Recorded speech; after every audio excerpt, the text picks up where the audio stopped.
All right.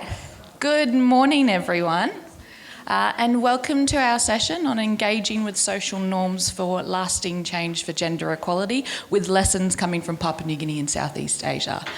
My name is Ayesha Lutschini. I'm the team leader of PNG Women Lead, which is DFAT's principal gender equality program in Papua New Guinea. And I'm joined by a fantastic panel here today with a breadth of experience and insights from the various countries in Southeast Asia, but as well as Papua New Guinea, and from an academic lens and from a implementation and a day-to-day delivery as well. Before we get started, I do want to acknowledge the traditional owners of the land which we meet today and pay my respects to their elders, past, present and emerging, but particular acknowledgement to the women. And so, as I said, my name is Ayesha. We've got 3 panel speakers here with us today. In terms of the flow of the session, they will be speaking for about 20 minutes each on a range of different topics. And then we will have 20 minutes for Q&A towards the end.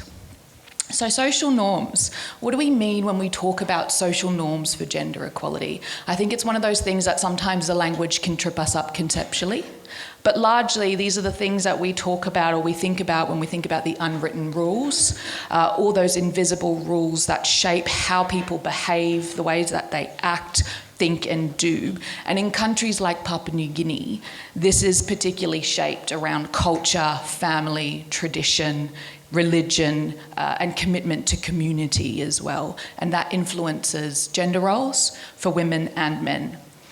I'm a big believer that true progress for gender equality lies in us being able to courageously challenge those harmful social norms while also honouring and amplifying, understanding the protective traditional norms that uphold dignity and respect between men and women as well. Norms aren't just bad. And I've famously quoted to say men are not genderless, that they have to be part of the equation when we are talking about gender equality. So let me introduce our panel here with me today, as well as online.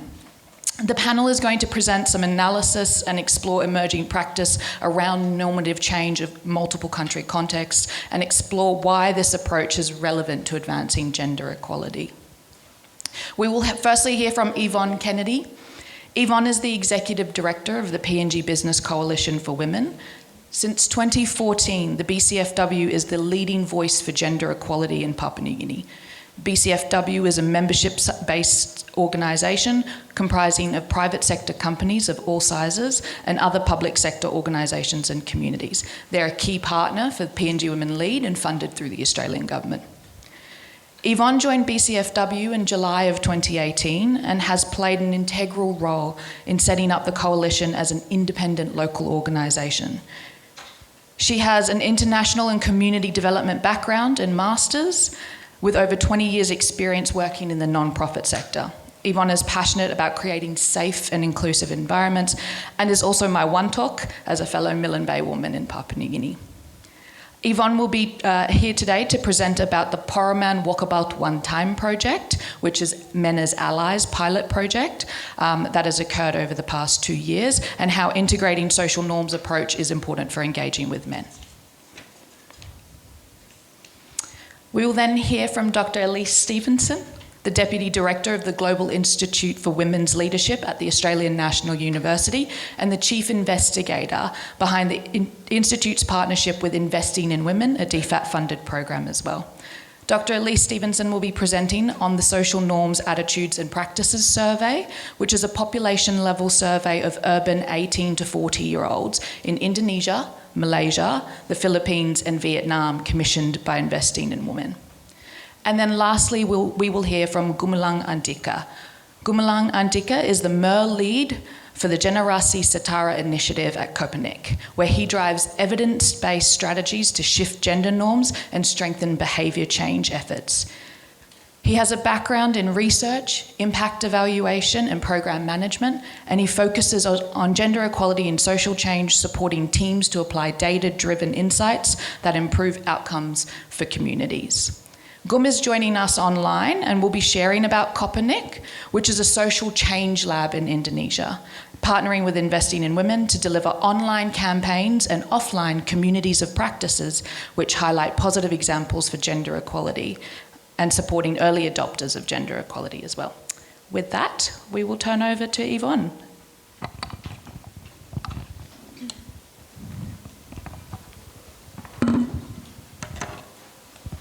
Good morning, everyone, and thank you, Ash, for inviting me to speak this morning. I might just get my slides up if that's okay. Thank you. I'm going to start by just giving you a little bit of background about our organisation and to just set the scene, I think, around why we've decided to design a program that's designed to have men walk beside women in the workplace. Our organisation, as Ash said, was formed in 2014 by the private sector, and currently we're comprised of 78 members, and they are predominantly large corporations in Papua New Guinea. Of those members, when we first did our membership data, we identified that there was 12% representation of women in the formal sector, and currently we have 27% representation amongst our membership. So our remit, if you like, is to increase the representation of women in the formal sector and particularly in decision-making roles. And we do this through a number of ways. We look at the barriers that are faced by Papua New Guinean women, and we try and support organisational cultural change through policy, through practice, and through advocacy. Going back, we identified that in order for us to make greater change, we really did need to engage men.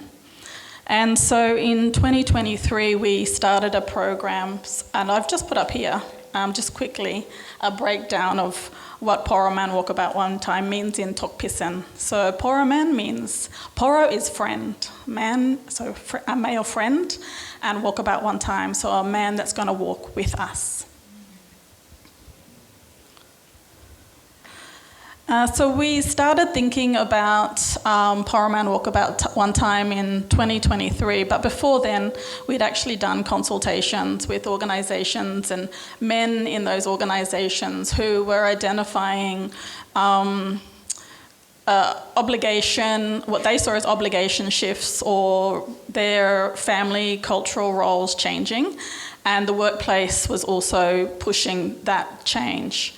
And so we wanted to look at a program that not only supported men, but supported the work that we were doing in those organisations and what companies were asking us to do, because they identified they needed to see more women in the workplace because it was good for business. So that was the bottom line approach that we started with. But we wanted to make sure that we were doing this program justice, so we looked globally at what programs were happening in this space. And we have developed a program from a lean-in program. It's called Allyship at Work. We also looked at a USAID program through engendering industries. And we consulted heavily with our PNG male counterparts. Melky Anton, who is someone who's working in this space, both in Papua New Guinea and Australia.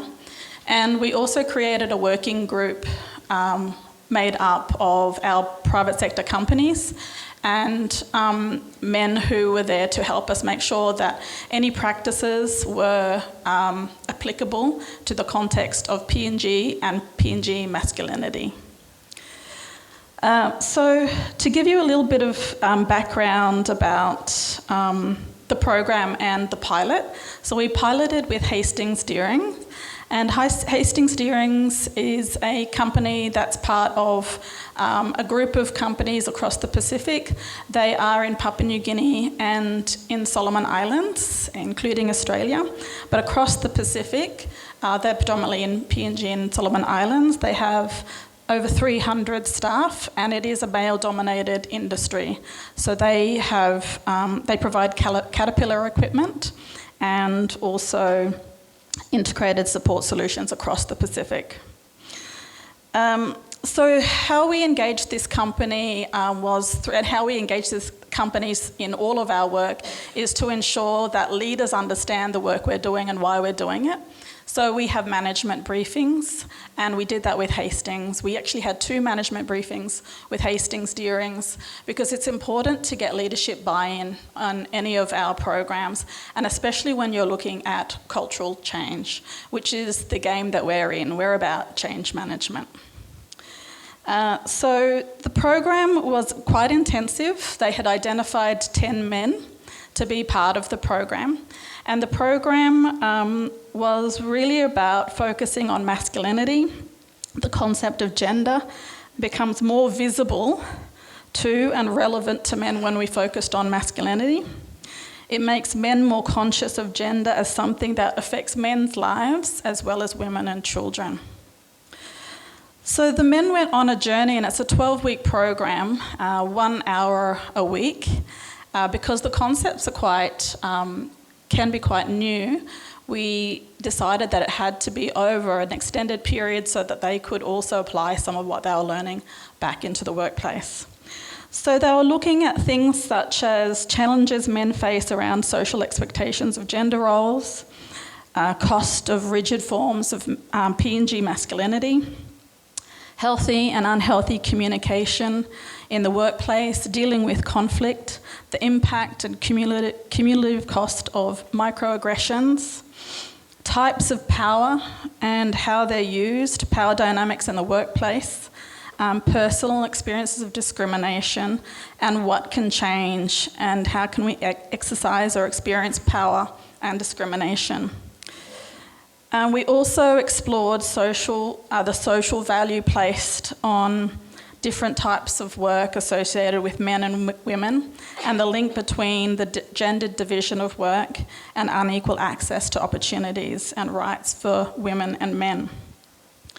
Toward the end, we supported the men to explore their changes as participants and how they could influence or make commitments to becoming an ally at work.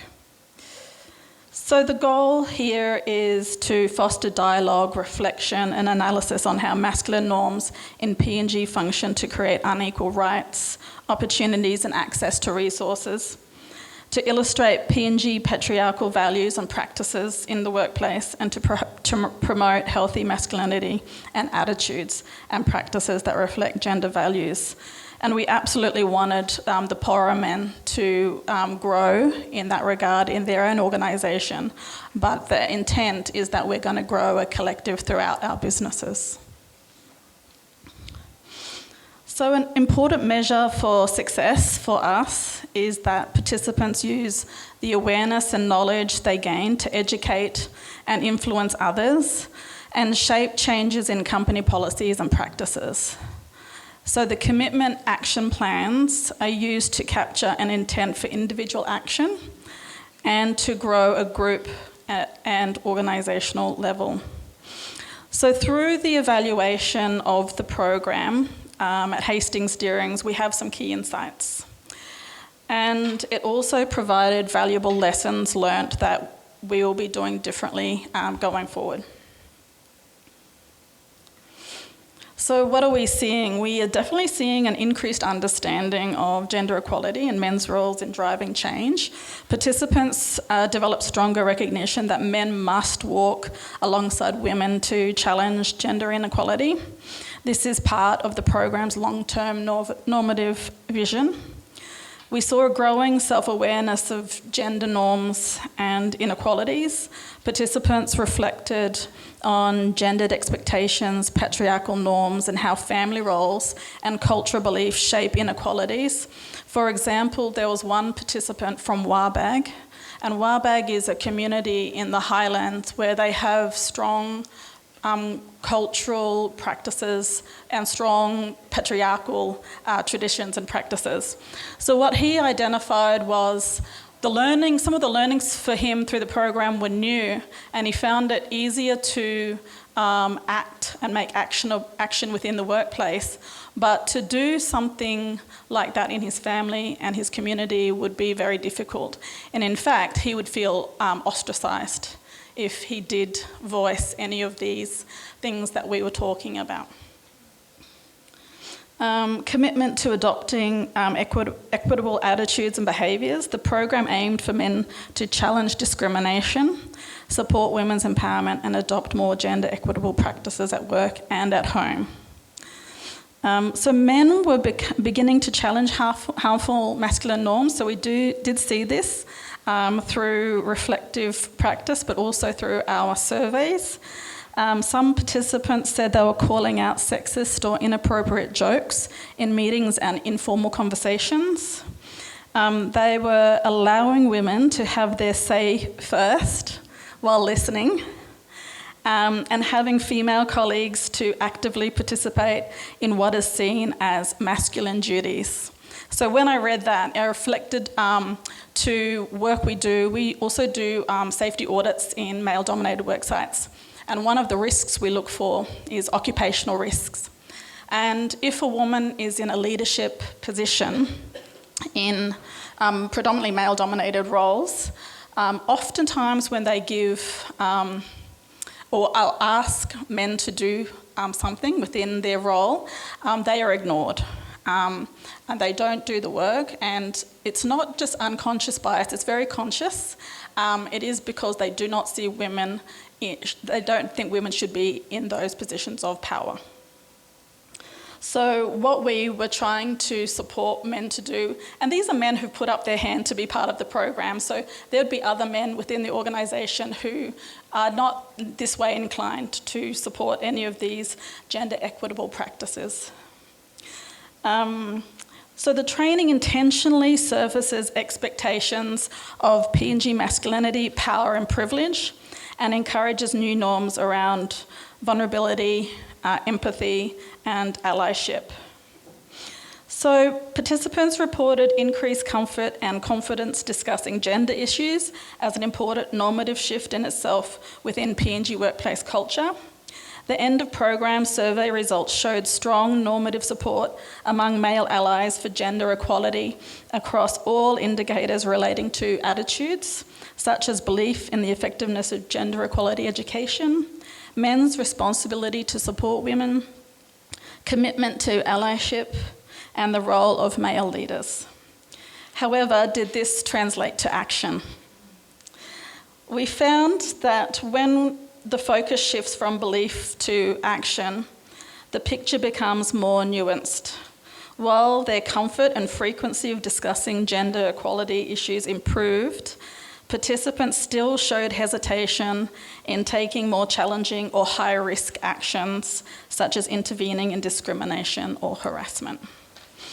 So of the 10 participants, a smaller group, 60%, said they were willing to speak up against gender discrimination or harassment in the workplace, which suggests a more cautious assessment of their personal capacity, given the complexity of the issues and also the possible implications of challenging discrimination and harassment in a male-dominated worksite in PNG. So, however, I think that in the context of PNG, and that we were working with Hastings, a male-dominated workplace, it is encouraging in terms of how participants are making changes in their own behaviours and interactions with other staff, and ways they're helping other colleagues have greater awareness of gender issues to change their behaviour. So, in short, the training strengthened positive norms and awareness. However, ongoing support, individual and organisational commitment is needed to translate these norms into confident, consistent action. I wanted to take some time to just also reflect on our lessons learnt. So what we are going to take away from this pilot and what we were seeing from the evaluations is that we absolutely recognise that gender equality efforts are strengthened through a direct focus on men and PNG masculinity. The cultural lens on content delivery and learning is highly important, so we will be changing our program from a 12-week program to an 8-week program, but with 2 to 3 hour discussion periods because we found that the men really needed to build relationship and trust, but also to explore their own cultures. And in PNG, we are very diverse, like linguistically, but also culturally.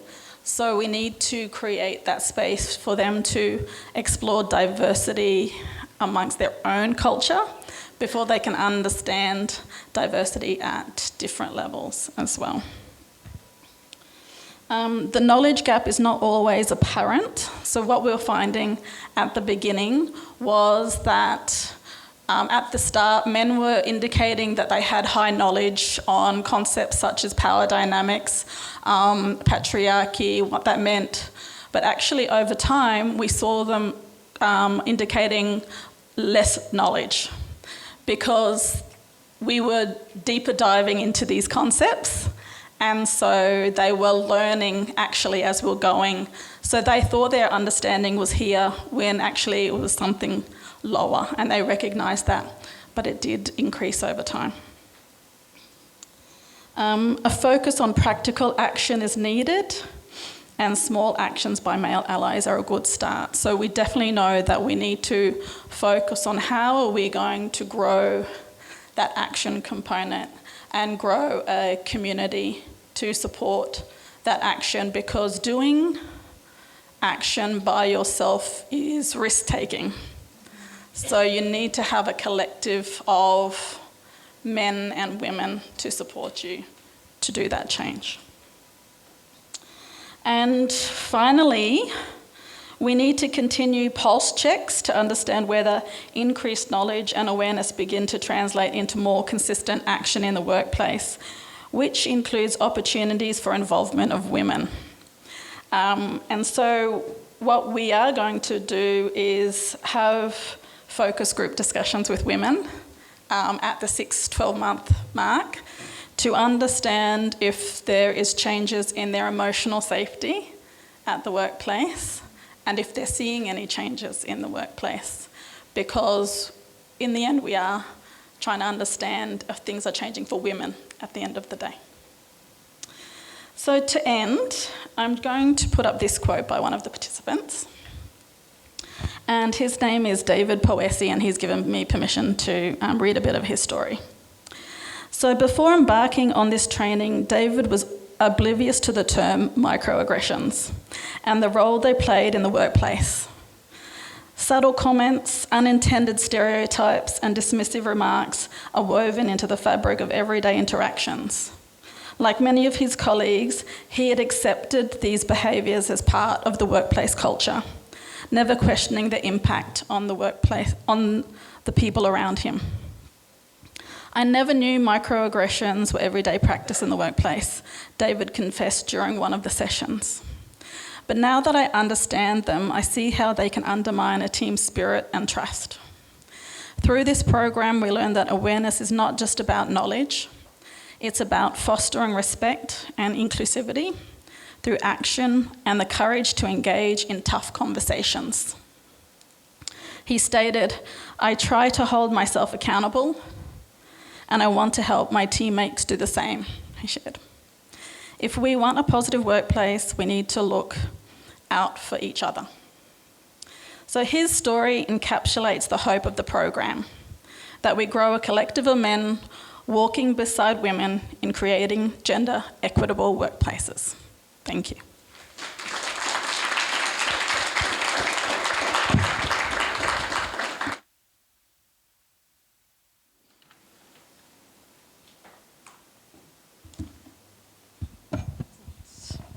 Okay, well, thank you so much. I think that was a great way to start to look at the practical side of much of the research that we do at the Global Institute for Women's Leadership really is designed to underpin policy and practice so that we can convert what we see in the evidence to what gets done by amazing folk like yourselves who are out there often doing more of the on-the-ground work.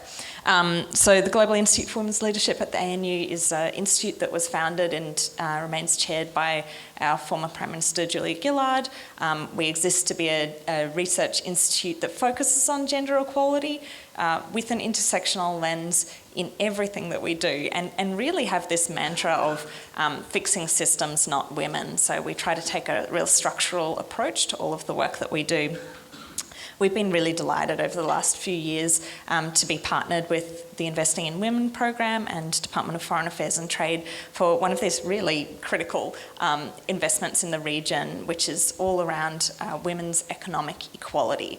The Investing in Women program, if you're not already aware of it, which I'm sure you are, does some really phenomenal work across Southeast Asia, in particular in Indonesia, Vietnam, and the Philippines, but also in a handful of other countries. And really, I want to talk primarily about this report that we are on the verge of publishing, and you can look out for that in the new year. Social Norms, Attitudes and Practices Survey, which is the 4th iteration that this has been run over the years, first time that we've run it. But I'm also going to reference another piece of work that we've been doing with Investing in Women, which was just launched in the end of October.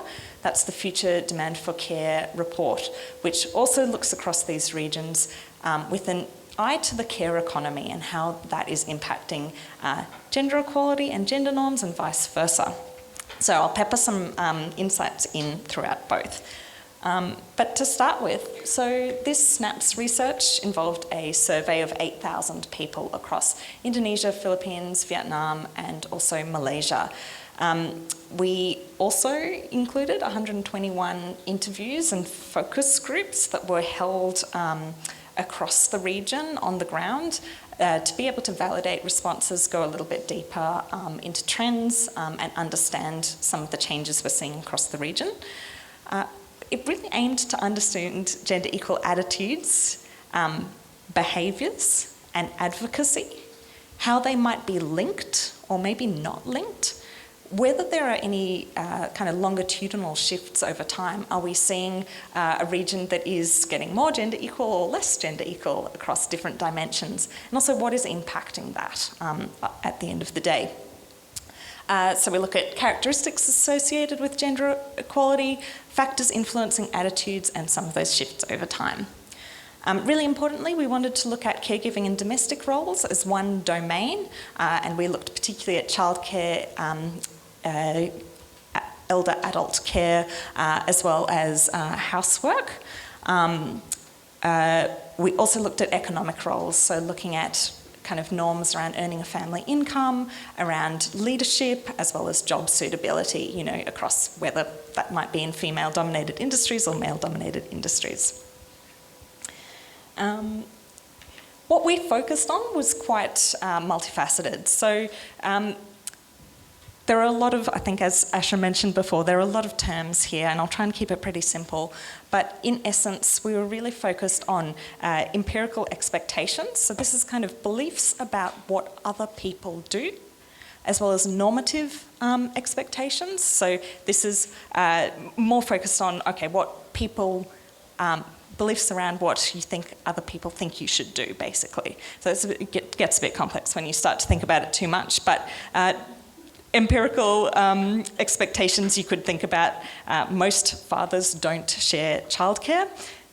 If you're looking at normative expectations, it might be something like people expect mothers to lead or prioritise caregiving. They're really important, basically, for influencing what individuals do out there in the world. And so we kind of conceptualised and focused on those gender norms. What are also the external factors, though, too? Contextual conditions or structural conditions, different societal transformations. So, yeah, COVID, AI, climate change, lots of other things, legal and policy infrastructure, availability of childcare, all the rest. And then looked at those sorts of things in terms of what are the observed patterns of gender equal attitudes, behaviours and advocacy. We were really interested in things like pluralistic ignorance, kind of this idea that there might be a misperception about other people's attitudes or beliefs, like maybe more people actually support gender equality than you think. Well, okay, maybe we should highlight that, right? Because that can help everyone. But those misperceptions can also flow in both ways.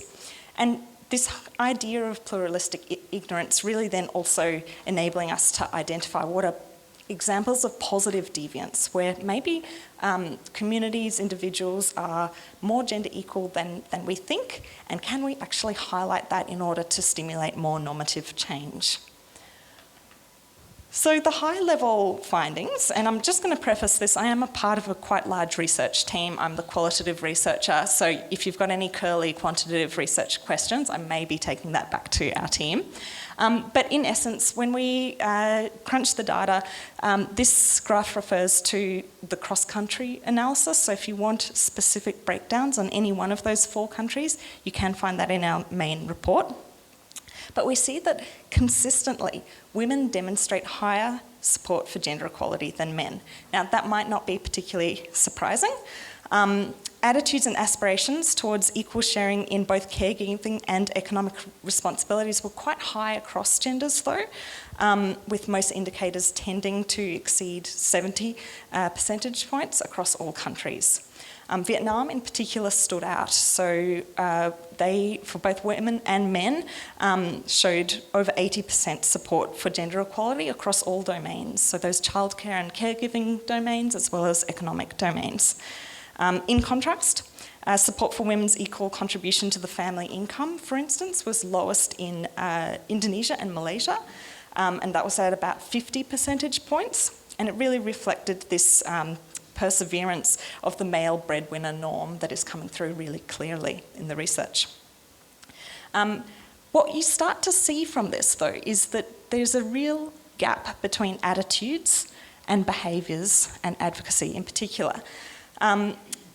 What this means is that the supportive attitudes that we might see, which is generally pretty high across the population, and noting again, as Ayesha said, this is a population of 18 to 40 that we're surveying, so a highly active in the workplace population.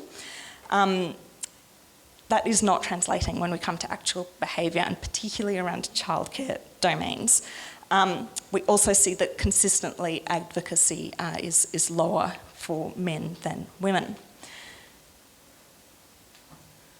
If we have a look at, okay, what is actually associated with gender equal behaviours and advocacy then, it starts to get really interesting. When we started this research, we had an assumption or hypothesis that attitudes, gender equal attitudes, would also translate into gender equal behaviours, which would then translate into advocacy. We didn't see that link actually. So what we saw instead was that having gender equal attitudes is consistently and significantly correlated with having gender equal advocacy. So if you believe in gender equality, you are quite likely to be out there advocating for it. But we actually don't see a link between your attitudes and your behaviours. And this is something which was quite surprising for us. We tested this through in-person validation workshops across the countries, and we found some really interesting responses to that. For instance, we heard things like, oh, look, you know, I've got lots of feminists in my network, they're happy to go out there and advocate for policy or legislative change, but at home it's actually too hard to create that friction with my partner. I don't want to upset the apple cart. And so we see this real divergence between what could be termed as like public advocacy and private advocacy in the home, and we're not seeing that to the same extent. And we kind of see that a lot of those norms and behaviours remain very entrenched at that localised home level, even if you're able to change some of those activities outside the home. So that was one of the first really, really interesting insights. To add to that, so we did find a more frequent association between gender equal empirical beliefs, so what you think others are doing, than normative beliefs, so what others think you should do. Sorry, gets a bit confusing. So this really highlights the importance of showing kind of norm-breaking behaviour, that positive deviance. Actually gender equal sharing in the household is really, really common, right? So making that very transparent can have a much more influence on behaviour. We also found some associations with specific domains, so having gender equal upbringing as well as gender equal media exposure, and this was particularly so for women, actually less so for men, and in some cases not quite so much at all. And so that's quite interesting overall, some of those trends. I'm just looking at all my notes. So I guess ultimately the misalignment between attitudes, behaviours and advocacy really showcases, if we can be able to showcase norm-breaking behaviours, reduce perceived social sanctions, as well as leverage collective shifts over individual actions. This is kind of an avenue for future work. When we go to this next slide, we find that quite consistently there was misperceptions around gender equality attitudes and practices. So when we compared individuals' perceived levels of gender equality with the actual levels, we saw that women tended to underestimate the support for gender equality. Now, men also underestimated support for gender equality, but they were more likely to overestimate support than women, particularly when it came to behaviours. So men were more likely to overestimate gender equal behaviours, and women consistently have underestimated the actual support and behaviours. So I think this is quite interesting. You could probably imagine some analyses out of that. So we do know that this is important to be able to show some of these misperceptions. Firstly, being able to highlight some of those positive deviants as before, particularly amongst kind of proximate reference groups that matter to individuals, can help with normative change. It's also interesting though, I think that, for instance, men's overestimation of behaviours is probably not a level of positive pluralistic ignorance that we want to highlight as much, right? So there's some aspects of this that we really want to encourage and increase and show visibility of much more. When we think about some of the generational shifts, we do see some of this. So we do have across our data set a very rich data set. We have quite high representation of people with disability across the data set. We have generally equal proportion of men and women, quite a strong contingent of LGBTIQ plus couples. We do tend to see some younger urban couples increasingly sharing care, but we see this consistent perception lagging. So while we see gender equal sharing in caregiving and domestic roles, particularly around adult care, if you saw some of the slides before, we actually see that the expectation on men's responsibilities in economic roles to continue to dominate, and that's particularly this male breadwinner model, as I mentioned before.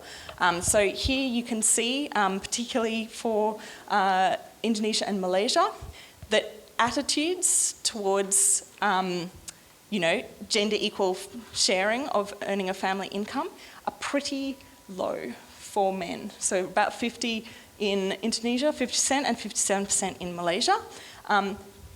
Practices is even lower at 42% and 38% respectively. And so we see this kind of real gap. Interestingly, when we do some of that longitudinal analysis, we're also seeing that both women and men are expecting women and men to do more in all domains. And I think that that's also really, really interesting. I think it really highlights we're at this quite critical point, cost of living, lots of different pressures on individuals that are impacting on norms. We can see that there's multiple reasons behind this, so we'll go into this in more detail in the report. Cultural norms, of course, but also lack of formal care systems reinforce women's unpaid care burdens and also reinforce men's primary role as breadwinners in some of these contexts. So we also did latent profile analysis, which basically looks at the interplay between attitudes and practices by classifying samples of the group, the sample that we looked at, into distinct profiles around their gender equal attitudes and practices. So we cut this by domain and by gender. What we found is that there is very strong kind of profiles for support, particularly in childcare domains. So we've got strong gender equality supporters for both men and women, and gender equality moderates for both men and women. But we start to see in earning family income again, really strong opponents. So women, for instance, gender equality opponents, less strong for men. Some of this also, again, coming down to cost of living pressures. So we see these really interesting divergences between what different sectors, I guess, of the community are wanting. There's a lot of different profiles. You can go into them more into the report and what that means. This is particularly helpful for targeting campaigns or interventions. What groups are you actually targeting? Who do you actually want to move from maybe moderate support to very strong support, so on and so forth. That will influence the language you choose, the types of interventions you choose, and their goals. Overall, so I've got a few notes that I'll just leave that slide up there. But what we found, there's several consistent enabling kind of factors for positive deviance from traditional gender norms. One really important part that I'd like to highlight from this research is that it became clear that norms were not enough. Particularly when we did a lot of the qualitative interviews, we found that what enabled gender equal attitudes, beliefs and behaviours and advocacy was often much more tied to the social context or the structural conditions. So did they actually have access to flexible work opportunities, remote work opportunities? Did they have access to care facilities that were affordable, that were in the neighbourhood? A lot of these structural conditions that go well and truly beyond the individual were very important for converting some of those attitudes into behaviours. So I think this is something that is really important. It's really good to have this knowledge on norms, but it really has to be accompanied by policy and structural change. We also found at the individual level that education, career experience, having access to domestic support and flexible work, having a supportive reference network, so friends, family, colleagues, a critical consciousness of gender norms. So again, as was mentioned before, even understanding what gender was in the first place or what gender norms meant for an individual's life. As well as having a personal value that might have been around fairness, for instance. This is all correlated with more gender equal attitudes, behaviours and advocacy. We also found that that helped to negotiate shared responsibilities, allocating tasks based on skills, preferences and availability rather than gender. Contextual circumstances like financial necessity, singlehood or exogenous shocks also increased gender equal behaviours, although we recognise this isn't inherently driven by gender equality, but rather by other contextual factors. We also saw that men's conditional preferences towards sharing responsibilities, so whether they were supportive or unsupportive of their partners, was really critical as to whether gender equal behaviours could even exist in the first place, so sharing of caring responsibilities, for instance. We heard a lot about helping women, but not necessarily about viewing household responsibilities as equally shared. And this is an avenue for future work. And finally, over time, we see gendered expectations are evolving. So households are sharing domestic and economic duties more equally, but that magnitude definitely varies across the countries studied. While actual behaviours are showing progress towards more gender equal households, aspirations amongst unmarried, unpartnered individuals or those without children actually regressed in some instances between 2022 and 2024. So we have lots of, changes going ahead. We've got a lot to keep our eyes on. If you're interested in this research though, please do keep your eyes out. We will be launching the report early next year, and you can also see our Future Demand for Care study on investing in women's website. Thank you. Thanks, Elise. Gum, are you with us online at the moment? Okay, so thank you, everyone. Today I'm presenting about some of the learning that we have from Generasi Setara or Equal Generation, an initiative led by Kopernik and supported by Australia government through investing in women. And I will share more about how we use evidence, particularly from snaps and mini snaps, to inform our campaign and community of practice strategies, and what we're learning from our early implementation. So Generasi Setara, or for short GenSet, aim to drive change towards gender equality by challenging norms around care roles, breadwinning, job segregation, and leadership role. And we do this through two approaches, through campaigns, a more of the outward engagement space, a lot of them done online, and community of practices, structured peer learning spaces to support behavioral practice and advocacy. And this core strategy also align with the strategy by investing in women. So we learn a lot from their strategy and try to implement it in our context. And one of them being collecting data using the snap structure. And in our case, mini snaps focusing on our social media audiences. And it's a quick diagnostic that we conducted on our audience, and especially those are followers in our social media. So the aim for our baseline data collection is to help us understand where our audience sits and where the work is most needed. And we also have tried to compare it with the SNAPS result in Indonesia. So as you can see that the data showed a strong progressive attitudes overall across norms, but also significantly lower progressiveness around breadwinning roles. So I think it's also aligned with what we see in the Indonesia SNAPS data. And as this is our initial result from our audience, we utilize it to guide us to explore further about what are the explanation, what are the mechanism about it. So based on our sample, we do sampling from specific of survey participants, and we invited them for a qualitative interview.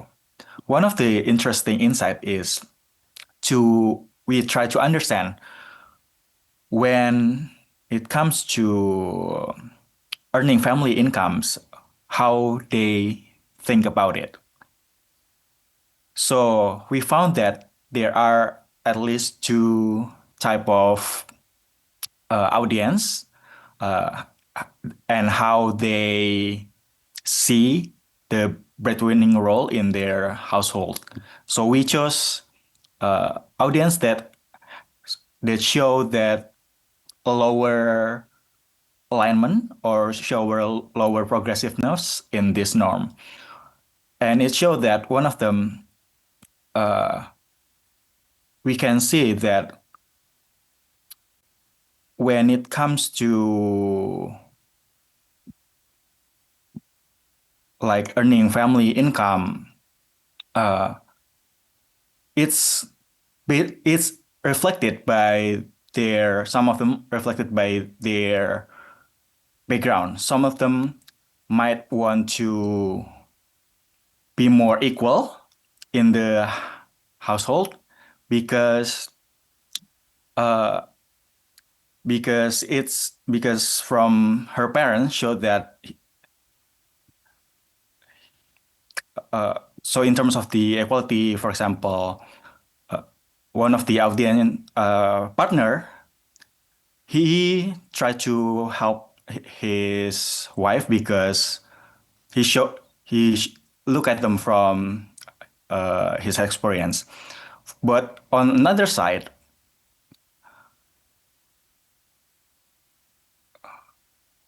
our women audience showed that when you have to share your work, it's not only because based on the view or progressiveness in gender equality, but it's mostly pushed through the reality that both of them actually have to make money to make enough for their household. So even though with this lower progressiveness in the norm related to earning family income, there can still be some of the more progressive behavior that's not directly aligned. So it's something that we found interesting when we try to dig further to this our audience. Another findings from the mini snaps that we found interesting is when we try to compare the attitude around these norms with the behavior, it's shown that the gap, so the female tend to be more progressive in views, in attitudes, but when it comes to, when we compare it to their behavior, the gap is wider compared to men, even though male have a on average, less progressive attitude. So it raised a question for us. So do these gaps reflect individual commitment or it actually reveals structural barriers? So is it because women less committed to walk the talk or walk a line with their attitude? Or is it because there are some structural barriers that make it more difficult for women to act based on their attitude? So this is also one of the things that from mini snaps that can lead us to understand better about our audience. And so we did another qualitative interview. So one of our interview result eventually complement our understanding about what are mechanism or what are explanation between these gender gaps. One of the insights shown is that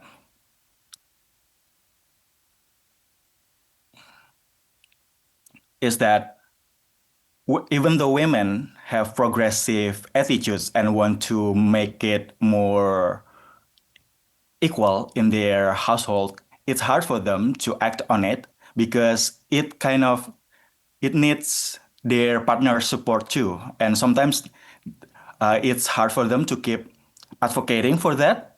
So even though they really have this strong attitude on gender equality, especially related to household work, I think this person represents some of them who actually give up advocating for it in their household. So yeah, she showed that it's more challenging to make sure it happen, even though they really believe in it. But on the other hand, some of them, even with the less progressive attitude, some of them are just tend to be, I can say, lucky enough to have a partner who find joy in doing house chores and to help and to take part in doing care work at home. So from some of the data from the insight that we have, we try to reframe our audience not only by demographic, but also by readiness to act. So from private support to visible advocacy, and that gender gaps emerge from personal experience, learned habit, and structural norms can also shape who initiates to take part in the household work and who feels responsible. And that way, this is one of the insights that we try to incorporate within our strategy. Another thing that we've found a bit back to this norm is that initially, Gen Z audience mostly still dominated by women. So it raises further question how we can make sure that our contents also reach people equally. So on top of using mini snaps data, we also actively use data from social media metrics as well as qualitative interview.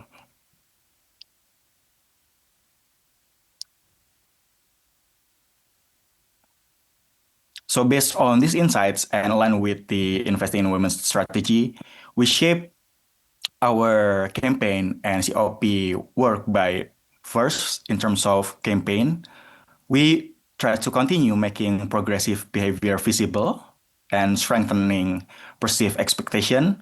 One of the way we do it is by learning from previous insight that, okay, we need to show a more practical, easier ways to share household responsibility, as well as to support equal breadwinning roles, because in most cases, in many cases, people are doing what they do not only because of their attitudes, but also from various external motivations as well as for situations. So we try to show that we can actually have progressive behavior examples to be more practical. And also learning from our limitation in tapping into male-dominated space to share this issue, we also try to strategize both our contents as well as our activity to tap into a more male-dominated spaces and activate them as allies. Whereas in community of practice, we continue to enable safe space to unpack internalized norms and other structural barriers. We also support them through learning to strengthen their confidence, to move from private progressive practices toward a more act of advocacy. And we also work actively with our community of practice connected to our campaign to make progressive behavior visible. So we have done a lot of showcasing and inviting our community of practices members to share their stories. And from the implementation of this strategy, we have seen some of initial evidence of effectiveness. For example, we have done an event to tap into male-dominated space, which is a zine making workshop, and we invite a Pang-aligned facilitator who have a lot of male audience to be a facilitator in this one. So this zine making focus on their gender journey and experience, and these are one of the quotes from the participants. So she observed that by simply showing that the event focusing on gender equality can have a fairly balanced number of both female and male participants, it already showed that they're not really alone as a person and as a woman to raise concern about equality. Another participant also show similar feelings about this kind of event.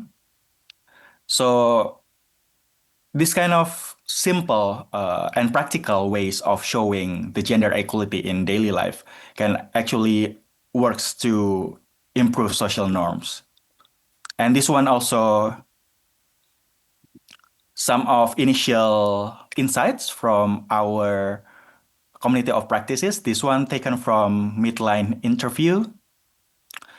So we see some success of the transformation from providing or enabling supportive spaces to communicate, to share the challenges and to see each other progress.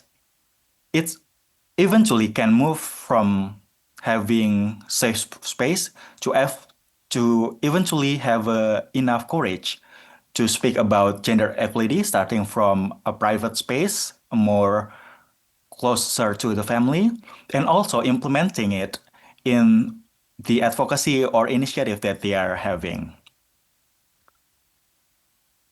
So the insight that I've presented are intentionally simplified. So in practice, our strategy is informed not only by mini snaps and interviews, but also by partner inputs, some more or less formal observation, and continuous learning from the field. So while evidence does not give answer automatically, it guides us to where we should lean in, where we should dig more, where we should experiment and iterate. So we are really grateful for, especially for investing in women support, not only in making this initiative happen, but also in facilitating the learning and supporting this evidence gathering process. So yeah, we are hopeful. We are continuing to test what works to shift norms sustainably. Thank you.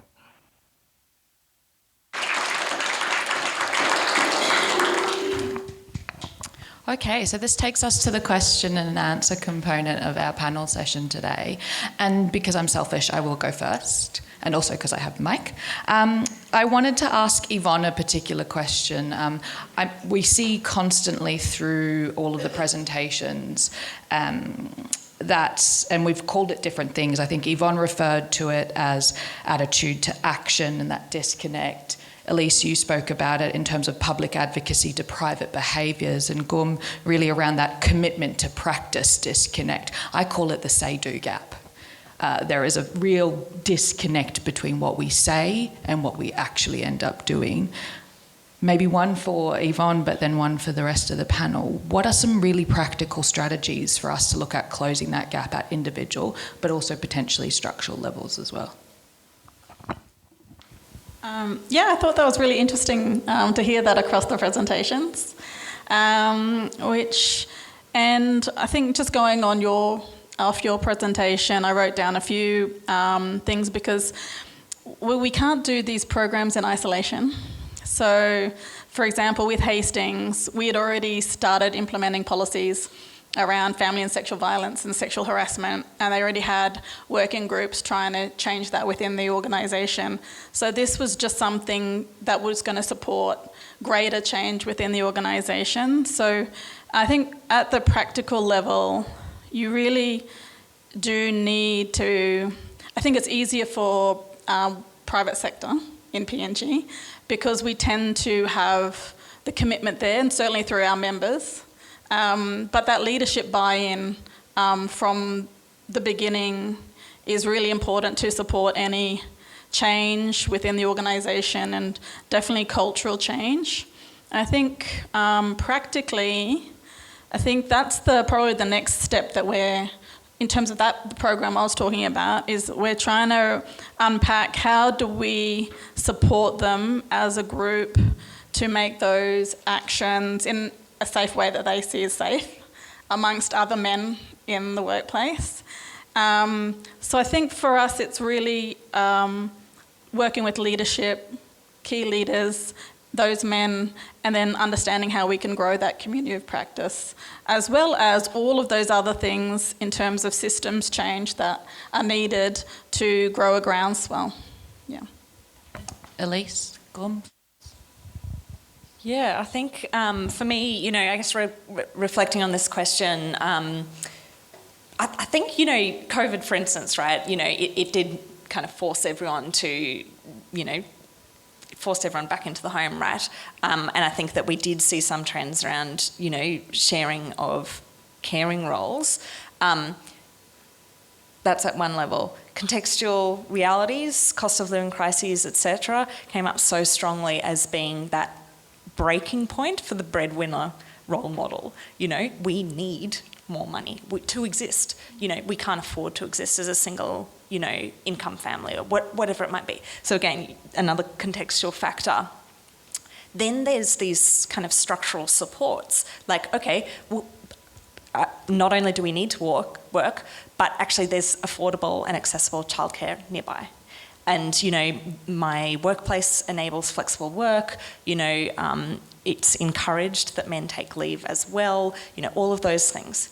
So I'm like seeing this cake being built, you know, there's that layer of, you know, stuff's happening in the world, then there's these legislative or policy supports at the next layer of the cake, and the final layer of that cake is like the norms enable those changes to become much more sustainable, I think. I think that we see this really clearly coming through the research and through a lot of that qualitative study to match the quantitative work. So I think for me, it's that focus. Like, we can focus on any one of those factors. I mean, the exogenous shocks are out of our control, they'll happen, and we just have to deal with them. But we can certainly do stuff around the policy and legislative change, and we can definitely do some of this campaign and interventions work around norms. And unless we have tie-in across those, you know, that gap between say and do will always exist, I think. Gum, did you want to add any reflections here? Yeah, aligned with what have been discussed before, I think at this point it's clear how the gap between attitudes and behavior doesn't necessarily mean people are unwilling to do progressive behavior. Many already believe in equality, but I think putting that belief into action can feel difficult, especially when you feel like you're only doing it by yourself. So some of the insight that we try to incorporate in Generasi Setara is to continue making progressive behavior visible. So it's not only just a limited group of people, it's actually more normal than they think. And also we try to reduce social and emotional costs of acting on it. So we try to showcase it not as an exceptional behavior, but like something usual thing to do, providing like script or small entry point and relatable role models matters when we do this kind of campaign. And on top of that, it's also important that while we are actively doing a lot of things online, we also need to build supportive communities and safe space in real world. So that's kind of approaches as simple as holding an event where people can see not the real people being progressive. It's already a great strategy that are effective to drive individuals' perceived norms. Thanks, Gum. Okay, we're going to open it up to the audience now, and we'll take a couple questions, but just as they come around with microphones, if you can introduce yourself so the panel know who they're speaking to. Hi, my name's Claire, UK Government. Really great presentations. I have two questions. The first one is around the age group, particularly to Elise and Gum. I think what I've understood I think there was a 2022 King's College study that talked about the divergence of attitude between younger men and older men. So did you see any of that playing out in what you were seeing in terms of the analysis that was being presented? And then a question to Evonne, really fascinating again. My question was around, so we've been looking at engaging men and boys, and we did a recent synthesis of the evidence, evaluated evidence of what works. We found it was quite conflicting of engaging just with boys, and actually it was a preference for mixed groups to lead to change. What would be your response to that in terms of, do you think there is a need to have men and women together, particularly because women's rights organisations tend to push back on male-only spaces to have these types of discussions? Thank you. We'll answer those first, but then we're going to go up the back, and then I saw one hand up here as well.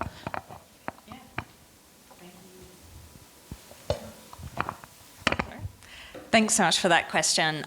Yes, definitely we did see some differences. So younger men were more likely to be classified as strong gender equality supporters, for instance, than older men.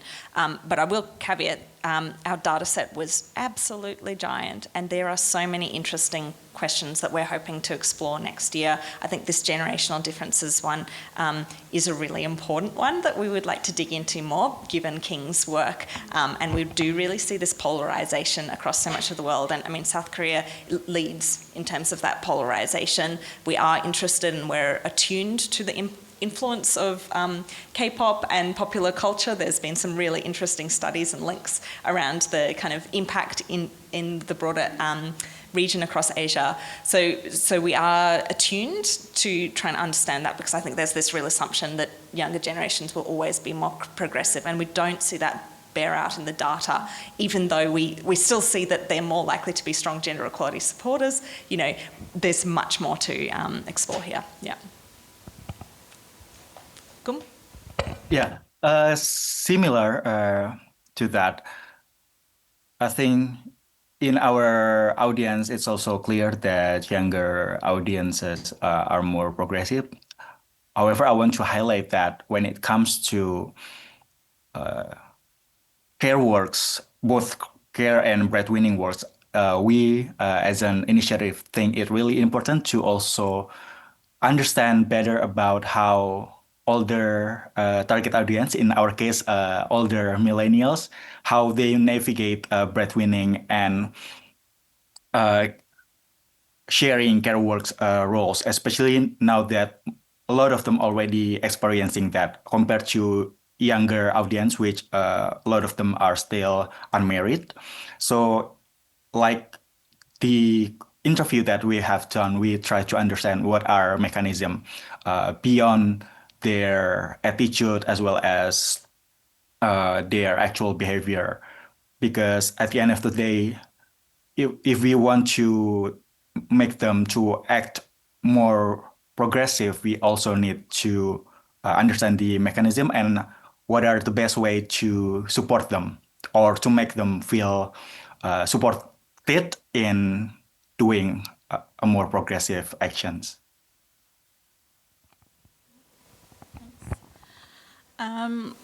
Thank you for that question. I think that I'm not opposed to having men and women's groups together around this. I think the approach that we took was because that we have a long way to go, and culturally in Papua New Guinea, men have always had men's houses.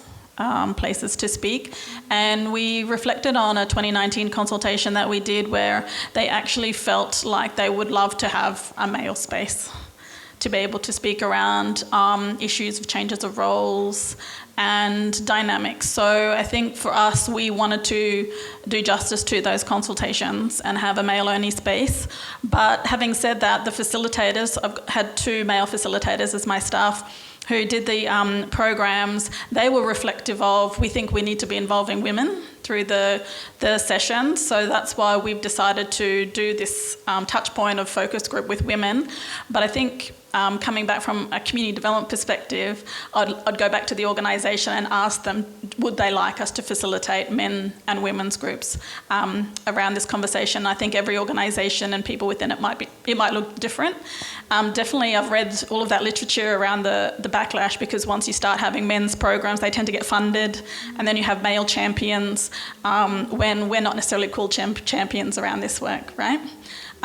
We definitely wanted to move away from that labelling, so we have used a talk, piss and word, so Poroman walk about one time, and it's very intentional that they will walk beside us in this journey. Thanks. You had a question up the back?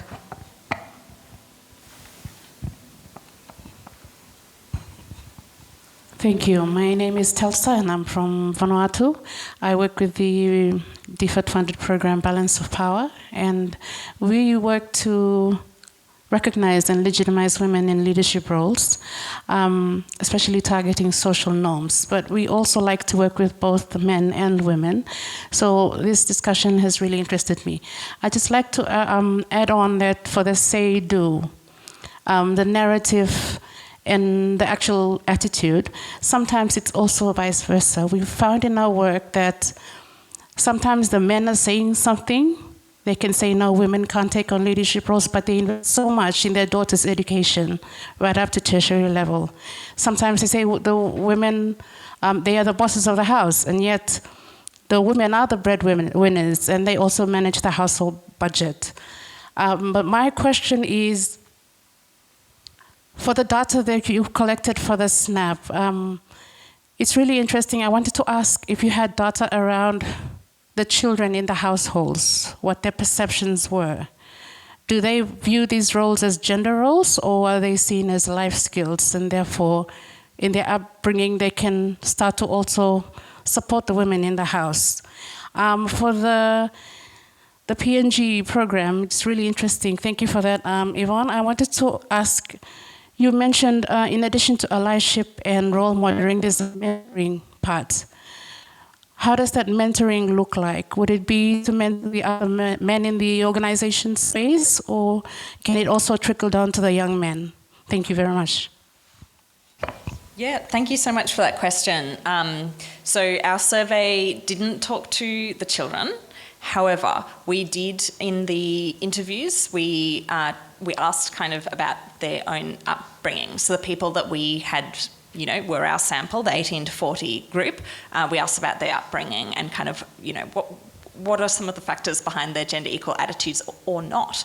And I think what was really interesting here was, in essence, we did see a bit of that correlation of, this is just life skill that needs to be done. There was an association, particularly amongst the men, of, taking up more caring roles or housework or what have you. What was really interesting was also we certainly saw, internalized norms from women, in terms of, well, I'm better at cooking, I don't like the way he cleans, all of that sort of stuff, which reinforces, not gender equal behaviours, right?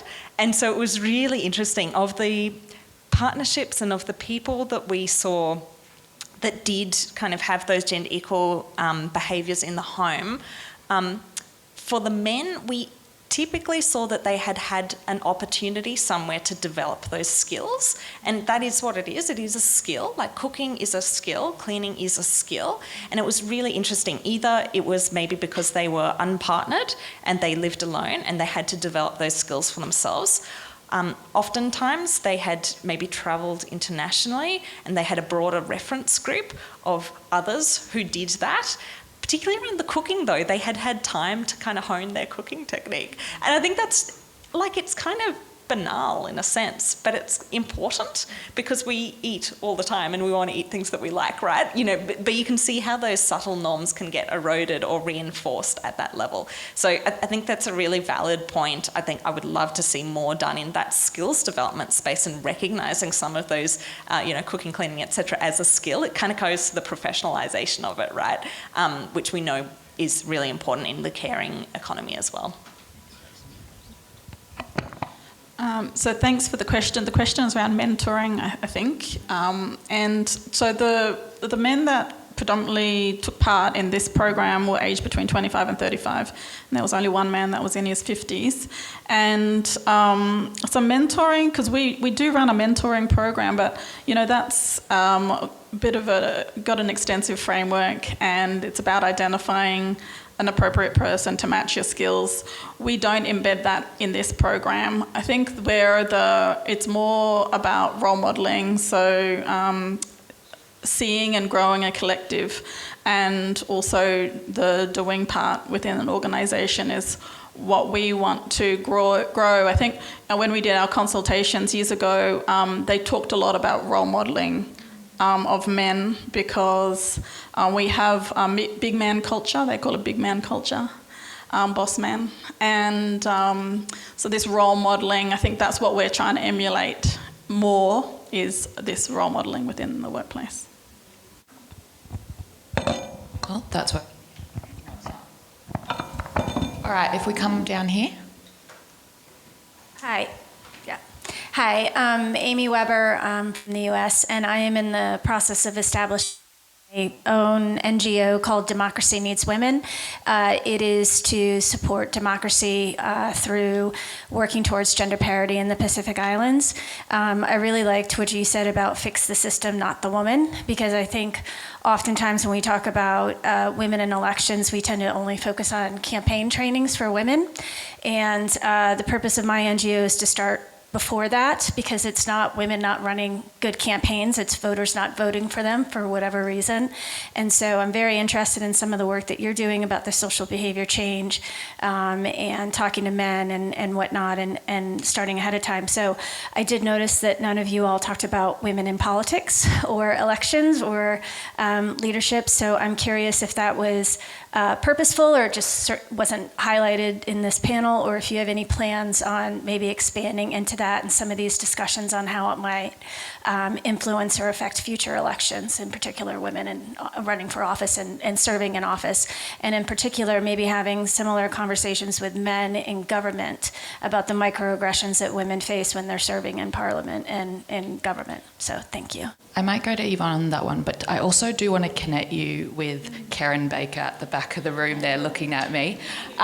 Okay, good. Through the PNG Women Lead program, we are funding the Improving Political Inclusion and Participation of Women program, and that is highly focused on the role of men as campaign managers for women as well, looking at high-performing women from previous general elections and having tailored support to that. But I'll come to Evonne for that.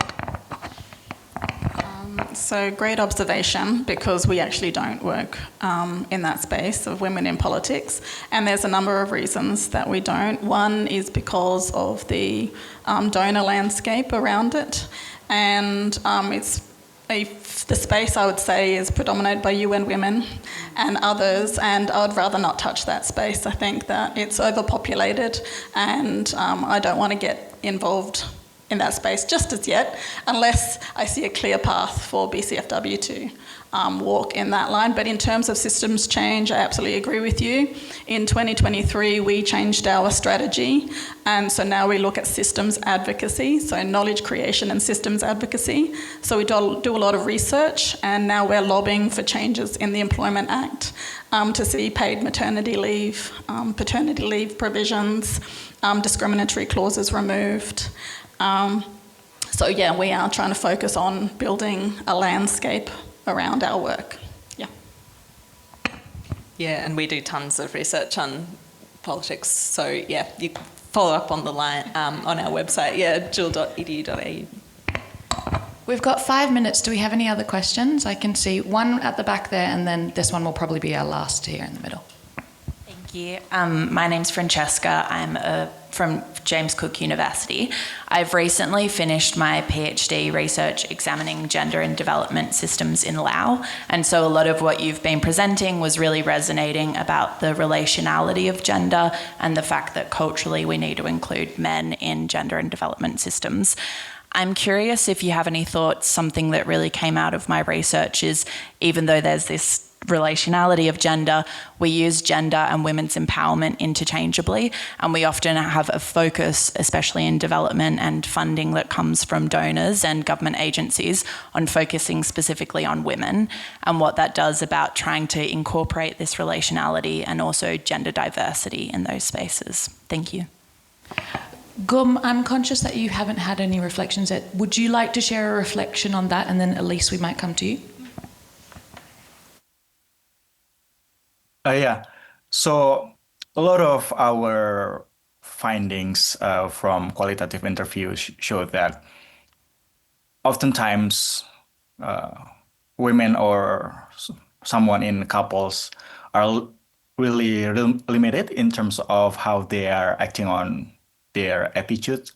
And it's also reflected on the fact that in a lot of discussion or initiative or campaign about gender equality, that it tends to be still dominated by women. Well, for us, also in the same spirit with IW idea of not just fixing the women, but also fixing the system, we feel really a strong need to engage more men, and we already see it. For example, if we actually intentionally tapping into male space, there are already a lot of good examples that only need to be showcased or like to be triggered to actually start a discussion. I think I have two examples of them. The first one is that we showcase one of the metal band. It's a all-female metal band who have a huge male audience, and they previously don't rarely talk about gender or equality issue explicitly, but we try to engage them, and it actually have a good influence on their audience. Another one that I have also highlighted in the presentation, we have this punk-aligned individual who also really have a strong progressive views in equality, and we engaging them to show more examples. So I think the idea is when we try to look for it, there are actually a lot of good examples, a lot of good allies to engage with. And the next work is how to scale them, to showcase them further to audience who really needs it. Thanks, Gum. Yeah, and thanks. Great question. I think we've pushed really hard for some of this language and framing changes. I know Investing in Women have been great partners with this. And DFAT. We really moved away from empowerment language. I think it is very problematic. It does centre responsibility on women to fix and empower their own situations. It removes focus on the system and broader equality, and wherever possible, we use the language of women's economic equality, not women's economic empowerment. That is a really distinct choice. We use gender equality wherever we can. Obviously, it's in our name, women's leadership. We can't escape that. That's a branding issue for us. But in practice, we really embody that. And I think that's a really important point. We've done a lot of work with governments of all shades and stripes and sizes, subnational, national, and intergovernmental organisations. And even though we know that, and even though the literature says that's where we need to go, empowerment is more politically palatable, right? Because it isn't about changing systems. It's about helping 15 women get a leadership program. Now, that's way more attractive to your average politician. It doesn't disrupt the system. It feels good. You can get a nice photo out of it at the end. All of those sorts of things. I think that we are still very much so navigating that landscape of political will. So whilst we firmly advocate for, language and framing around equality, for instance, moving away from empowerment, at the end of the day, what matters to us is the substance. So if in substance we can keep the title, but still do the equality work with all genders, and ours is very intersectional, non-binary. We had great LGBTIQ plus respondents. That's kind of what matters. If we have to play the game a little bit. All right, last question in the middle here. Hi. So I'm Paroma, I'm from ABD Global, and my question is in two parts, and it is to Evonne. It's very specific to the gender training that you've spoken about. So I wanted to ask a little bit about the decision to have two male trainers. Was that learned decision? Was it a strategic decision, or was it something that the organizations themselves requested, that we would like to have men-only spaces? Because you've talked about the industries where the training are happening being very male-dominated. The second question is about measuring impact of those trainings. So when we're measuring, is it possible to quantify that impact in attitude shift? Is it just how many trainings we've conducted, or is there a long-term solution to be able to measure that attitude shift as an impact? So no, that was a strategic decision from our organisation to have male facilitators because we did want to just create male-only spaces within that. And it could be done with one facilitator, so it doesn't necessarily have to have two men facilitating. But I think because it was a pilot, we wanted to understand, and we had, so the facilitators came from different areas in Papua New Guinea. So one was from the Highlands, and the other one was Mix Milne Bay, Mix Sepik. So they're culturally different spaces. And so we wanted to understand, by having different cultures in there, facilitators in there, maybe the relatability would be better amongst some of the participants from the various areas as well. So that was just some thinking behind having the male facilitators, but we will stick to male facilitators for that program. I mean, things can change in the future, I suppose, but that was definitely our thinking behind it. In terms of indicators and understanding change, when we went back to our lessons learned report, we've changed all of our M&E around the program. So we're trying to understand the changes from the men. So we will be having, at the 6-month and 12-month point, understanding what actions have been happening within the workplace. And then we'll be talking to leadership to see has that translated into policy speak and practice as well. And then we have the focus group with the women to actually see, are they feeling the change within the organisation, and are they seeing that change within the organisation? But a lot of that is also qualitative that we're gathering, yeah. All right, that brings us to the end of our session. You've been a fantastic audience. Please join me in thanking Evonne, Elise and Gum for their learned and real wisdom shared here with us today.